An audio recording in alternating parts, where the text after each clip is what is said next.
So in this video, I'm going to share with you why quick wins actually lead to people feeling lost, and why the modern world of conveniences causes more depression, and how you can actually fix this for yourself.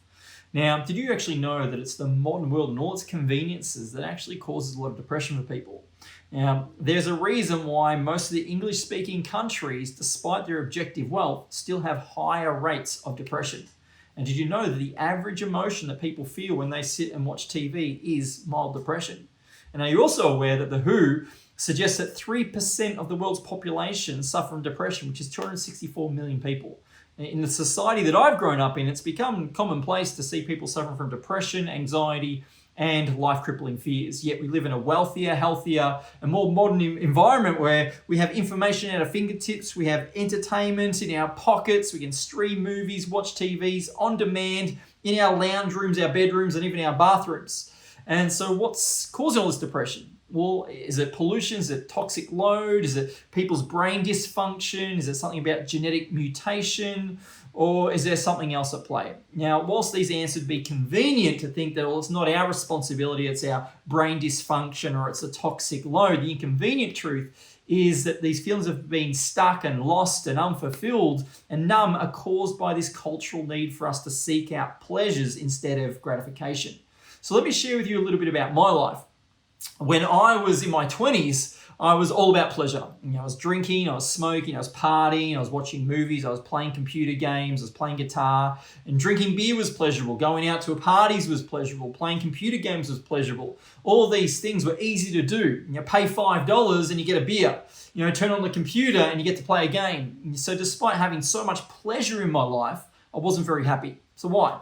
Well, it's because I wasn't fulfilled with gratification. So pleasure can happen instantaneously, but because you don't need to put in any effort to experience it. So buy an ice cream, that's pleasure. Gratification, though, comes from something you have to earn, something you have to work at. Often gratification comes from doing something that at the time you actually don't really want to do it or you don't enjoy it. And so when I turned 25, it was actually gratifying to get a promotion working a job that kind of sucked. And then I got another promotion at age 28, and that was gratifying. But the real prize wasn't necessarily the promotion or the pay rise, but who I actually had to become in order to get that. Now, many of my colleagues and friends had given up trying to get to the next level in their career, settling for what they had. Even though this wasn't really happening for me, or I was getting some results, I was really feeling unfulfilled in my own career, and so I started a business. And that's when my entire world changed from pleasure to gratification. Now, it was harder working for myself than working for my boss, and I was earning less and initially working harder than working for my boss, and I had more free time working for my boss than I had working for myself. But you know what I had more of?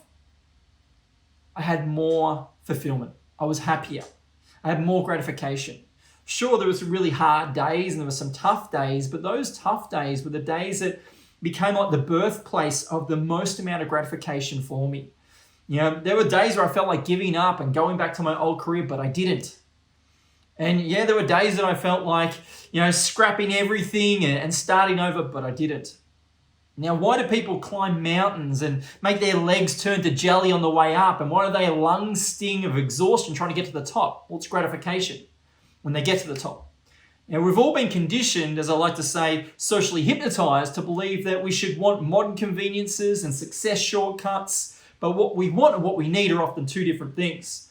What you need is to embrace the uncomfortable effort required to push through doing something that we don't want to do in the moment, when it's actually has the potential of creating something amazing for us.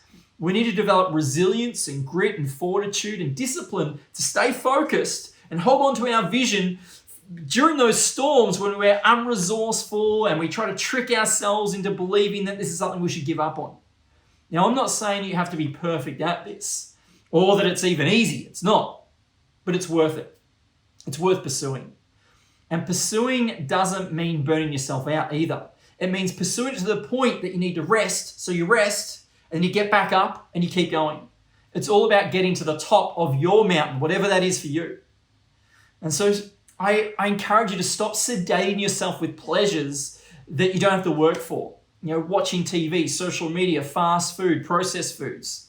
Instead, start earning the lifestyle and the results that you want. Start creating the opportunities to face those weak moments and be victorious over them, because That's the most gratifying part. The real treasure at the end of the journey is knowing who you had to become and the commitment, the grit that you had to find within yourself to get that result. Building something, making something, putting some effort in to get a result. These are all gratifying things to do. So what do you think?